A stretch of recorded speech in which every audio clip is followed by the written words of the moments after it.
İmam Həsən əleyhissalam can verəndə ağlayırdı. Eşitməli sözlərdir bunlar. Dedilər ki, Yəbnə Rasulullah, siz niyə ağlayırsınız? Siz ki, 20 dəfə piyada həccə getmişsiniz, 3 dəfə malınızı... Onlar İmam Həsəni tanımırdılar. Elə bilirlər ki, İmam Həsənin fəziləti bunlardır, bu şeylərdir. Yəni, həccə getmişsən filan. Hər halda, siz də yəni Allahın hüccəti sizdə belə demək lazım. İndi bunlar belə mərifətləri çatmırdı, belə etsinlər. Siz niyə ağlayırsınız? Dedi ki, əbkilli xisləteyn, 2 şeyə görə ağlayıram. Lifiraqil əhibba, dostlardan ayrılıram. Bir-birimizə baxanda, dostlar bir-birinə burada, qədrinizi bilin, çünki biz ayrılacaq bir-birimizdən.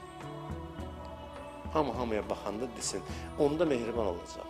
Bir gün bu mənim ya mən olmayacam, ya bu. Düzdür, sonra görüşəcəm, amma bir müddət ayrılacaq. Bir-birimizin qədrini bilək. Deyir, dostlardan ayrılıram bir. İkincisi, və havlil muttəli'. Və bu havlil muttəli' sözünü yadda saxlayın. Bu bir termindir. Havlil muttəli'. Havlil muttəli' nədir? Muttəli' sözü ittila sözündəndir. İttila yəni məlumat.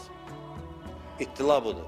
Havlil muttəli' yəni indi mən belə deyək də, pərdələrin çəkildiyi bir aləmə gedəcəm. Həqiqətlər mənə kəşf olacaq. Birdən-birə mən fərqli bir aləmin həqiqətləri ilə rastlaşacağam. Onun qorxusu var. Yəni Allahın huzuruna daxil olmaq qorxusu. Qəribə bir aləmdir.